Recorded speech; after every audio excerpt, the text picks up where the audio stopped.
So where do you stand at this point in camp? What's the progress been looking like? Yeah, I think this was a really good week for us, and the week actually started on Saturday, just because of the way we've been doing the schedule with the Thursday night game. Um, and we got into some game situation prep, I guess you would say, some of the stuff that you do in a game. And it was fun to see our players react to it and learn it. And obviously, we still got another week to get ready for our game, but this was really good for that and how you practice and how you prepare for it. So I was excited to see how we did there. It's a big picture question, but Arkansas football has traditionally had to kind of cycle up to the big years, and you were part of a cycle up when you were head coach. What goes into that? What are the elements to cycle up and be competitive? Yeah, I mean, I think it's a little bit different now than there because then you were like, taking a lot of freshmen and growing them and, a lot of development, a lot of patience. Now it's, with that portal being open and everything like that, you got to do it much quicker. So I feel good about the way we've installed our offense, the guys that learned it in the spring and how well they did with it. And then what they did over the summer. I felt like we have some knowledge of it or a lot of knowledge of it coming into this fall. And then the last week, we're in the phase of cutting it back and starting to refine and starting to understand who we are and what we do well um, and kind of putting some parts aside for later and working on other things that, hey, we got to get this down. We got to just keep working on it and get it down. So we're certainly not where we want to be right now. Um, but we continue to improve and the players have great attitudes and are extremely hardworking.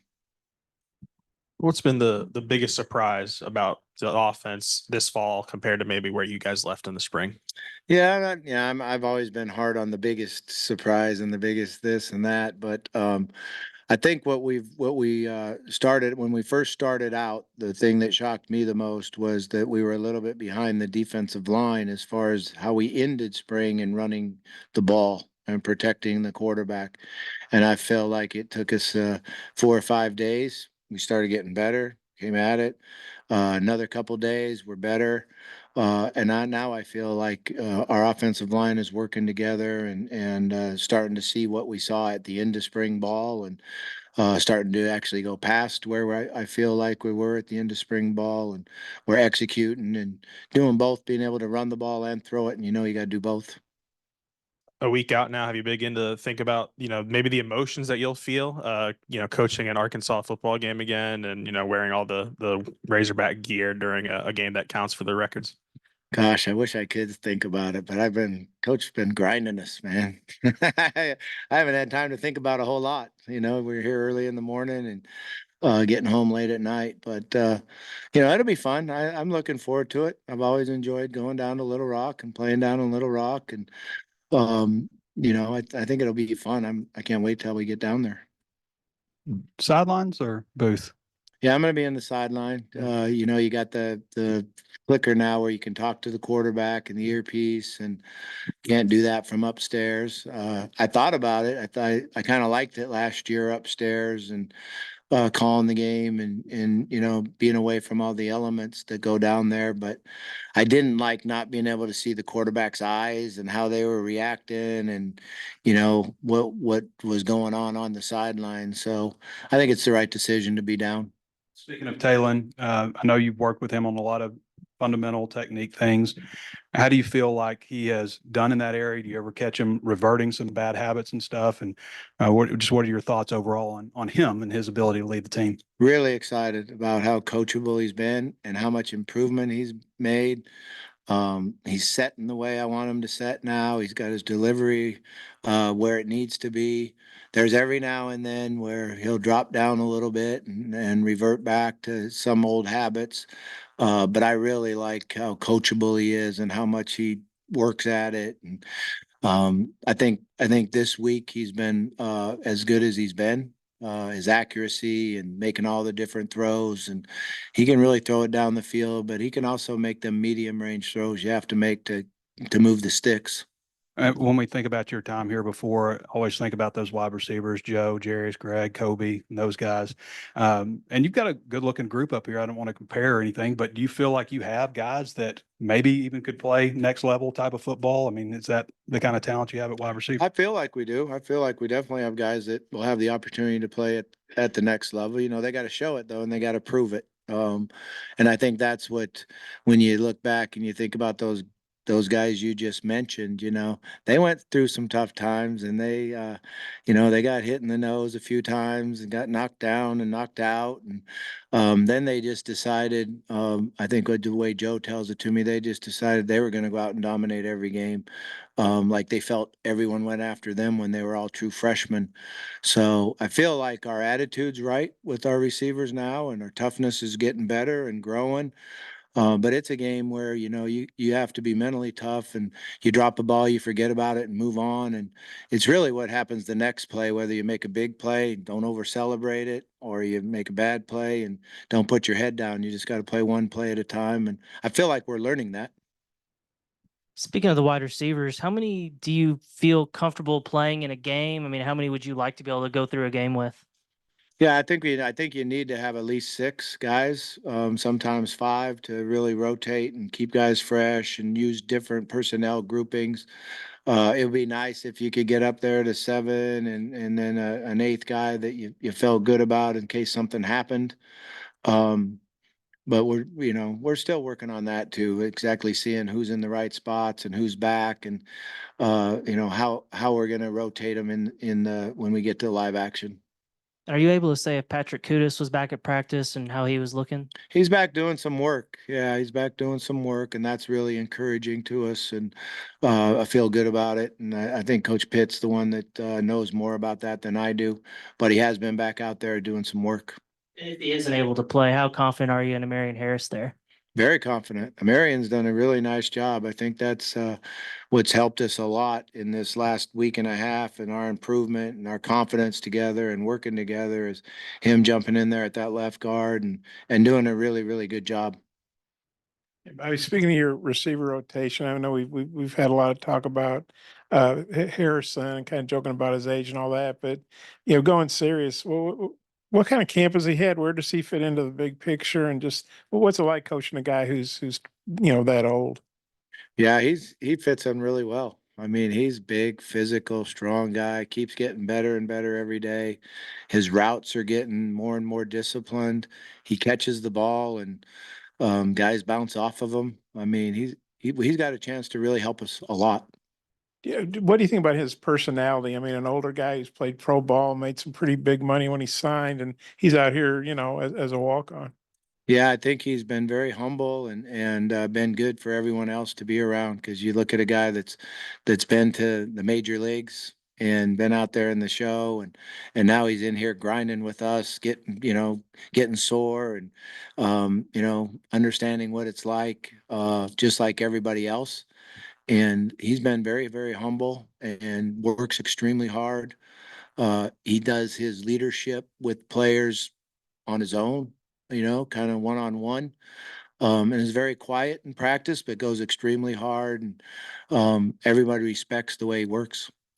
Or you've been on the other side of this FBS FCS thing at Missouri State, and UAPB is probably not as good as your teams were. But what's the mindset when you're an FCS team and you're playing one of these big SEC or Big 12 teams like you guys did? Yeah, what we always just tried to do was go in and play our best and compete, and try to shorten the game a little bit if we could when we were in there. I don't really like the matchup. I don't think it's really what we want in college football. I've always felt like, the big conferences should just take the money and give it to the FCS, and everybody play a more competitive schedule, and keep college football going. When Mark Rick used to come to all the head coaches meetings, he was the person that stood up for college football and at every level. And he had a lot of really good ideas how we could take care and keep college football going at all the different levels that there is, not just at that very, very top. So I think that you play those games in the FCS because you need it.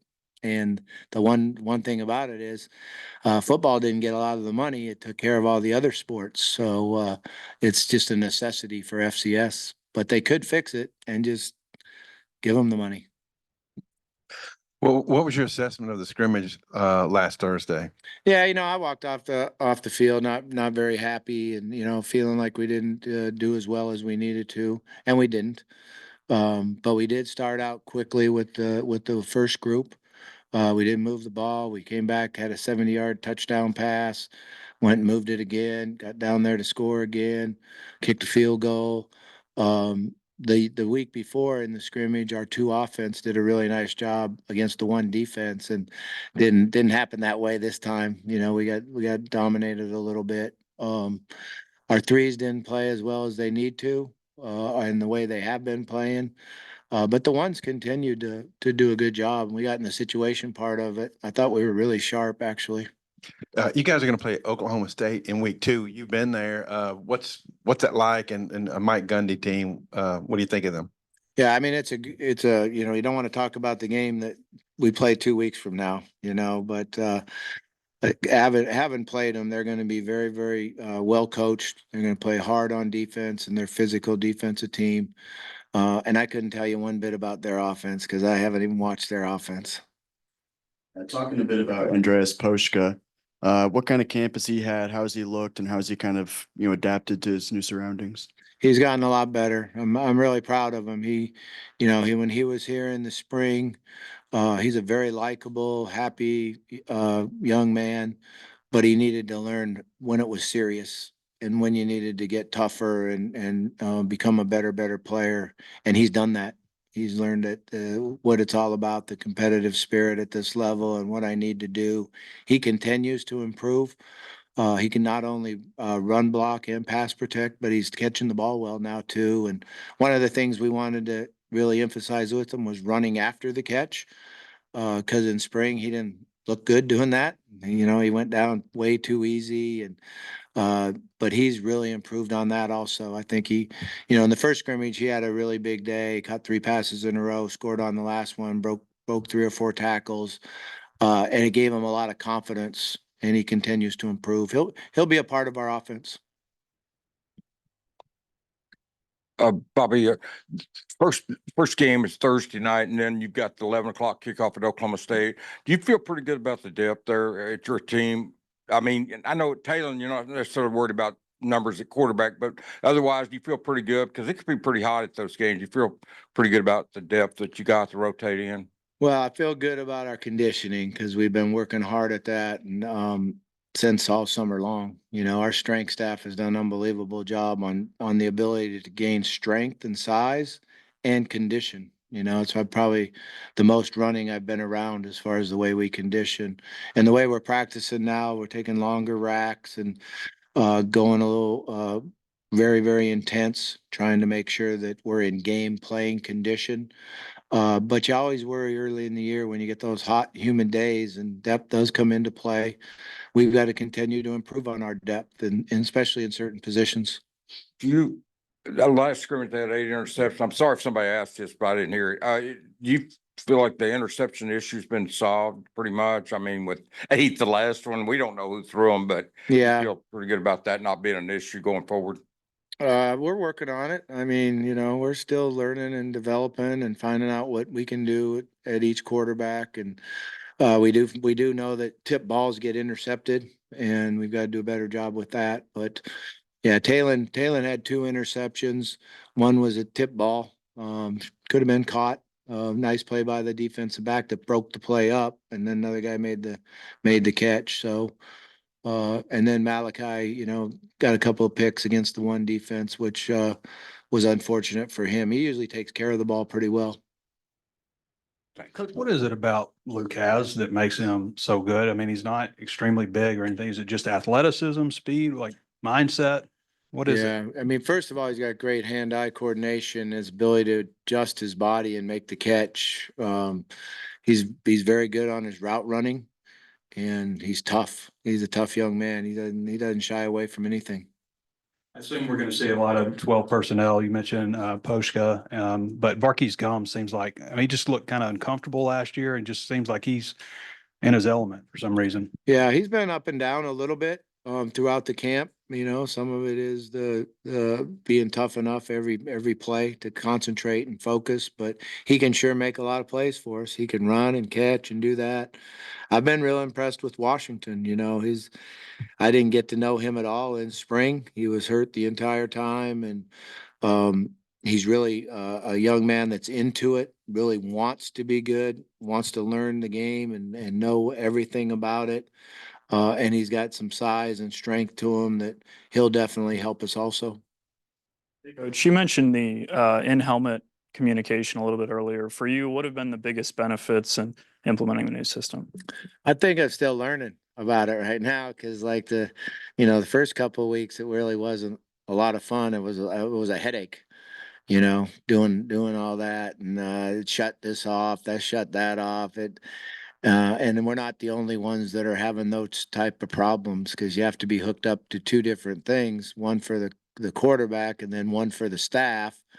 So there's some work to get done, and we need to be ready for probably not if it goes out in the game, but when it goes out. We need to be ready for it and be able to handle it when that happens. Yeah, kind of on that note, just what has been the biggest challenge in adjusting to that process and all the different Yeah, initiatives? I mean, there's a couple of them. One is, understanding the timing of when it clicks off. That's probably the biggest challenge, and really knowing that and how much you can give the quarterback or how much you can help the quarterback. And I don't feel like we've had that much experience on that because just the two scrimmages in the stadium is when it really clicks off. In practice, I just do it myself. Um, and then, the ability to focus and concentrate when the quarterback can't hear you, can't get it, and being able to stay calm, which I'm really good at. I'm really good at that. Addison Nichols was in here last week and raved about just kind of the freedom that you provide with checks along, I guess, the offensive line and the quarterback. Can you kind of explain why maybe offensive linemen like that freedom and why it's important for that to be a part of your offense? Addison, huh? He doesn't really figure it out yet. He's got the freedom to do exactly what we tell him to do. That's always the freedom we give the quarterback. But I've been impressed with our quarterbacks. They understand the run game, and that helps our offensive line a lot. And I've always felt like if you go into a game as a quarterback and you come out 100% in the run game, you grade out 100% in the run game. So in other words, we didn't run the ball into a bad play. We got out of a bad play into a good play. We have a great chance to win the game. So we've worked extremely hard at that. And for the line, it helps some, I guess, because they don't have to block every single look and they're anticipating. And we're telling them sometimes what's happening. Hey, we're telling you the nose is going to slant to the opposite A gap and certain communications that we have. So I imagine they like that. Coach, you mentioned before last time we talked to you, you're trying to find your identity on the offense. Do you think you're seeing it now, or are there still some elements that you're trying to find that identity? Yeah, I mean, we're still working on it. We've got some time to work on it, but I feel better about understanding what we do best in the run game. And I've always been a flip the line guy. I know everyone knew that before when I was here, and I quit doing that a couple years ago, mainly for my assistant coaches. So when they went and interviewed, people didn't think they were crazy. They just, no one in the country did it. I did it to try to, help young men do what they do best and be at a position. But so, run right, run left. What do we do with the tight end? How do we get to certain things? We're still working on those parts of the identity. But I think we understand what we're doing in the run game. Our protections have been pretty solid. Our communication has been pretty solid on that. And then it's just the aspects of the passing game that we like the best. And we're getting closer on it. Coach, I know you obviously the goal is to score a touchdown every time, but it sounds like Shipley's had a pretty good fall kicking the ball. How much confidence does it give you as a play caller when you've got a kicker that's maybe dependable like that? I don't watch the kicker. I quit watching kickers after last year's experience. I don't watch him at all, not in practice, not nothing. I don't watch. I ask him, did he make it? And they say yes or no, and that's all I know about kicking the ball. I've been around some great kickers. Now we had the Lou Groza kicker, winner at Louisville one year, and little Art Carmody. And we had a heck of a kicker here when I was here, but last year's experience made me quit watching, don't watch practice. And then hopefully they'll make it in the game. But I know this, when it's a 2-minute drive, we're gonna go try to score a touchdown. So you have a little bit of superstition in you? No, none at all. Hey, the earpiece, the quarterback, you were in the quarterbacks here, I assume, when you were at Jacksonville. I Yeah, don't know, yeah. you do it in Atlanta too? Is it pretty much the same thing then? It is, yeah, it's the same, pretty much the same exact operation. You know, you got a button that you push to put you live on the quarterback. It was a little bit different there because you didn't have another piece that you had to carry for your communication with the staff. It was all tied together, so it's a feel like I weigh 30 pounds more when you put all that stuff on and pack around, and so it's a little different. Technology was better in 2001. Might have been. So, I mean, like, how does that gonna work? Like, you see you guys like getting to the line of scrimmage faster because you got up until 15 seconds before the snap, like talking to the quarterback about what you see out there. I mean, how's that gonna be a benefit? And is it maybe a I big think one of benefit the for a first biggest year? benefits that it'll have in college football today is huddling, and then the defense not knowing what's coming. Because I remember when the Houston Astros had that big deal about stealing signs. Well, that crap's been going on in college football for a long time and just as bad. And I think this gives you an advantage offensively by huddling and not having to signal anything. The quarterback hearing you, calling the play, communicating it to everybody, and then going out and having to play football. All right.